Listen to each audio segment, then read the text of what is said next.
सामाजिक समरसता जो आज का सबसे महत्वपूर्ण आज का यानी कि वर्तमान का सबसे महत्वपूर्ण विषय है, जिस पर चर्चा करना बहुत ही आवश्यक है देश और संस्कृति के लिए। सामाजिक समरसता का यदि आप संक्षिप्त मतलब समझे तो सामाजिक समानता से लेते हैं, लेकिन सामाजिक समरसता का यदि आप व्यापक अर्थ देखें तो जिसका अर्थ होता है जातिगत भेदभाव का जड़मूल से उन्मूलन के साथ साथ परस्पर प्रेम और सौहार्द बढ़ाना, आपस में बंधुत्व का भाव बढ़ाना और एकत्व यानी कि एकता का संबंध स्थापित करना, जो इसका अर्थ होता है।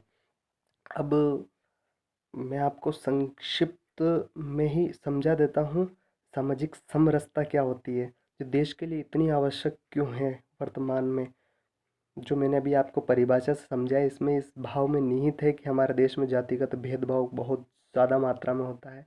तो उसी जातिगत भेदभाव को जड़ मूल से ख़त्म करने के लिए, निरस्त करने के लिए, निषेध करने के लिए ऐसी समरसता लाना आवश्यक है, क्योंकि समरसता में सभी ही का एक संगतिपूर्ण संबंध स्थापित करना है, ना कि इसमें किसी की अस्मिता को ठेस पहुंचाना है। इसके चार घटक यदि आप समझेंगे तो लगभग सामाजिक समरसता क्लियरली माइंड में फिट हो जाएगी।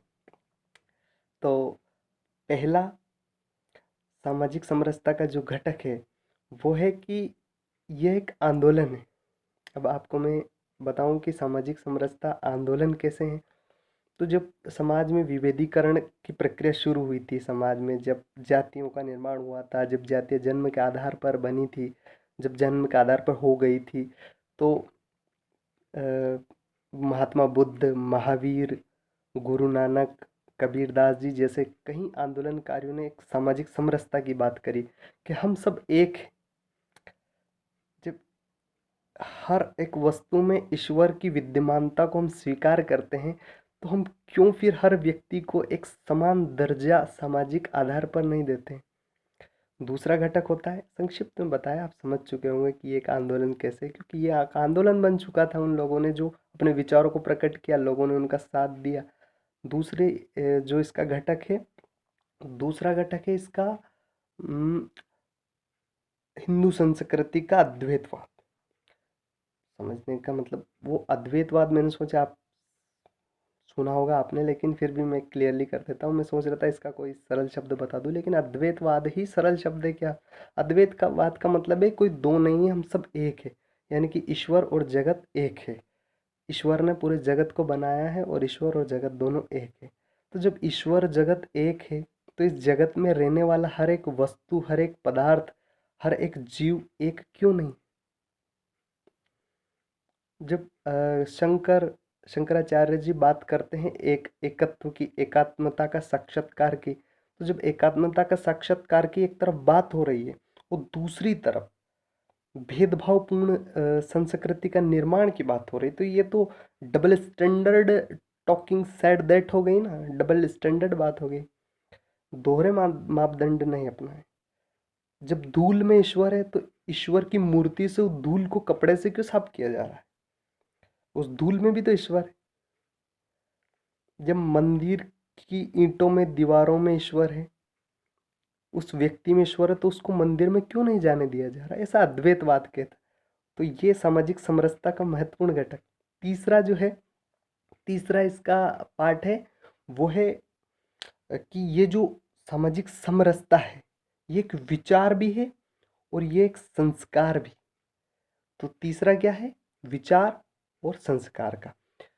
तो विचार कैसे, दिस इज थॉट, कि वो कहता है कि हम एकात्मता का साक्षात्कार, इसमें एकत्व का भाव है, इसमें किसी की जो अस्तित्व है उसको हटाना भी नहीं है हमें, और किसी के अस्तित्व को ज़्यादा महत्व भी नहीं देना है। इसमें कोई विशेषाधिकार नहीं है, इसमें किसी को हटाने की बात नहीं, सभी का सह-अस्तित्व की बात करता है। तो जब सह-अस्तित्व होगा, इसमें संघर्ष की बात नहीं करता है, सह-अस्तित्व की बात करता है। इसमें किसी एक के उत्थान की बात नहीं करता है, इसमें सर्वमंगल की बात होती है, यानी कि वर्ग संघर्ष नहीं, या सर्वमंगल की बात होती है।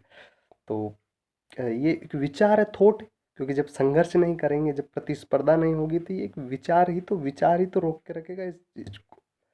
और चौथा जो सबसे महत्वपूर्ण है वो है अंतर्वस्तु, कि इसकी जो अंतर्वस्तु को समझे। समरसता की अंतर्वस्तुएं क्या है? तो समरसता, जो सामाजिक समरसता होती है, वो निषेधात्मक नहीं है, वो किसी चीज़ की बाधा, रुकावट नहीं डालती है, यानी कि ये नकारात्मक प्रेरणा नहीं है। इसमें सभी के अस्तित्व को बचाने की, इसमें संरक्षण ऑफ कंजर्वेशन ऑल पीपल्स, यानी कि सभी का सभी के साथ एकत्व और ममत्व और समत्व की बात करता है। इसमें समानता, इसमें एकात्मकता और इसमें अभिन्नता के साथ जोड़ना, यानी कि कोई किसी के साथ कोई भिन्नता नहीं की जाएगी। तो ये बात करता है अपना अंतर्वस्तु, जिसका दो सब्जेक्टिव ऑब्जेक्ट्स बहुत गजब है।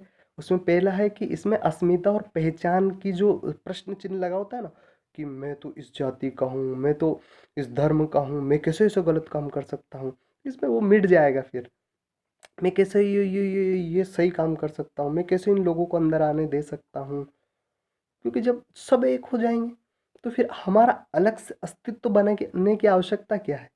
हमारा अलग से अस्तित्व होने की जो हमारे भीतर आकांक्षा है, वो कहाँ जगेगी फिर?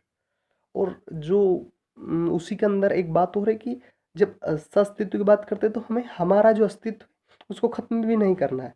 यानी कि जैसे कि मैं किसी धर्म विशेष से संबंधित हूँ, या किसी जाति विशेष संबंध जो उच्च मानी जाती है, या फिर मैं किसी निम्न जाति से संबंधित हूँ, तो मैं किसी उच्च जाति वाले को कुछ नहीं कह सकता, या मैं उच्च जाति से हूँ तो मैं निम्न जाति वालों को अपने साथ नहीं मिला सकता। ये डर नहीं रहेगा। यानी कि मैं उदाहरण के रूप में मान लेते हैं कि मैं किसी उच्च घराने से बिलोंग करता हूँ, तो मेरे अंदर ये जो अस्तित्व का भाव जब अंदर आ जाएगा, तो फिर मुझे आत्मसमर्पण नहीं, कि जब तक मैं मेरी समाज मेरे उच्च वर्ग को नहीं छोड़ दूंगा, तब तक ये निम्न वर्ग के लोग मेरे साथ नहीं आएंगे, ये भाव नहीं रहेगा। फिर मेरा अस्तित्व भी मेरी जगह पे रहेगा, दूसरे का अस्तित्व भी उसकी जगह पे रहेगा, कि दोनों का अस्तित्व रखते हुए, दोनों का सामाजिक सांस्कृतिक महत्व को रखते हुए हम सब एक साथ समान रूप से रहें। इसमें कोई प्रतिरोधात्मक आयोजन नहीं होता है, इसमें कोई निषेधात्मक प्रक्रियाएं नहीं होती है। ये जो प्रोसीजर है, इसमें सभी को सौहार्दपूर्ण बंधुत्व के भाव पर आश्रित होता है। इसमें एक दूसरे के साथ संगीतमय व्यवहार की बात की जाती है। तो दैट्स थॉट इज लाइक समरसता, हार्मोनी ऑफ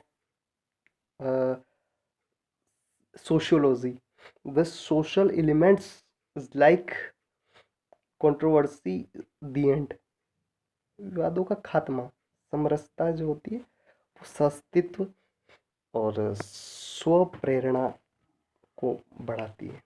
तो सामाजिक समरसता हमारे देश के लिए बहुत आवश्यक, क्योंकि जातिगत भेदभाव को सौहार्दपूर्ण प्रेम संबंध में बदलना है। Thank you so much.